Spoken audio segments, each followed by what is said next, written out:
ഒരു സംഘർഷം ഞാനായിട്ട് ഉണ്ടാക്കേണ്ടെന്ന് ഉദ്ദേശിച്ചാണ് പോകാത്തത്. സംഘർഷം ഉണ്ടാക്കേണ്ടെന്ന് ഉദ്ദേശിച്ചാണ് പോകാത്തത്. അല്ലെങ്കിൽ പിന്നെ കേരളത്തിലെ പിന്നെ CPM-ന്റെ സ്വാധീനവും എല്ലാം വെച്ച് നോക്കുമ്പോൾ കേരളത്തിലെ ഏത് സ്ഥലത്തും CPM-ന്റെ നേതാക്കന്മാർക്ക് പോകാനുള്ള എല്ലാ സാഹചര്യങ്ങളും ഉണ്ട്. അതൊന്നും ആരും ചെറുക്കാനും പോകുന്നില്ല, ആരും തടുക്കാനും പോകുന്നില്ല. ചെറുത്താലും തടുത്താലും അതിനെ അതിജീവിച്ച് പോകാനുള്ള ശേഷിയൊക്കെ കമ്മ്യൂണിസ്റ്റ് പാർട്ടി ഓഫ് ഇന്ത്യ, മാർക്സിസ്റ്റിനും ഇടതുപക്ഷ ജനാധിപത്യ പ്രസ്ഥാനത്തിനും ഉണ്ട്.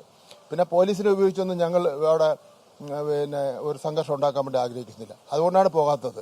അപ്പോൾ അതുകൊണ്ട് ആദ്യം ചെയ്യേണ്ടത് ഈ കുടുംബത്തെ സഹായിക്കുന്നതിന് വേണ്ടി എന്തെങ്കിലും ചെയ്യും. ബാക്കി നമുക്ക് ഉണ്ടായ സംഭവത്തെ സംബന്ധിച്ചിടത്തോളം അന്വേഷണം നടത്താം. കൂട്ടായി നമുക്ക് ചർച്ച ചെയ്യാം. കൂട്ടായി നമുക്ക് ചർച്ച ചെയ്യുന്നതിന് ഒരു ബുദ്ധിമുട്ടുമില്ല. ചർച്ച ചെയ്ത് നമുക്ക് ആവശ്യമായ കാര്യങ്ങൾ തീരുമാനിക്കുന്നതിന് ഒരു ബുദ്ധിമുട്ടുമില്ല. പക്ഷേ വെല്ലുവിളി അത് ഗുണകരമായിട്ടുള്ള കാര്യമല്ല. മരണ വീട്ടിൽ പോലും നേതാക്കന്മാരെ പോകാൻ സമ്മതിക്കാതെ പതിയിരുന്ന് പിന്നെ 15, 20, 30 ആൾക്കാർ പതിയിരുന്ന് കാറിൻ്റെ മുമ്പ് എടുത്ത് ചാടി അതും കൂടെ പുതിയൊരു അപകടം ഉണ്ടായി ഒരു രക്തസാക്ഷിയെ സൃഷ്ടിക്കാൻ വേണ്ടിയുള്ള ഈ സമരത്തിലൂടെ വീണ്ടും ഒരു രക്തസാക്ഷിയെ സൃഷ്ടിക്കാൻ വേണ്ടിയുള്ള ശ്രമത്തിലാണ് UDF-ഉം BJP-യും നടത്തുന്നുള്ള കാര്യം കൂടി ഞാൻ സൂചിപ്പിക്കുകയാണ്. കാരണം ഇനി വരാൻ പോകുന്ന തെരഞ്ഞെടുപ്പിൽ ഇത്തരം കാര്യങ്ങൾ ലൈവായിട്ട് അവർക്ക് നിർത്തണം. അല്ല ഇത്രയും ചെയ്ത നല്ല കാര്യങ്ങളെ സംബന്ധിച്ചിടത്തോളം ഒരു വാക്ക് പിന്നെ പറഞ്ഞില്ലല്ലോ.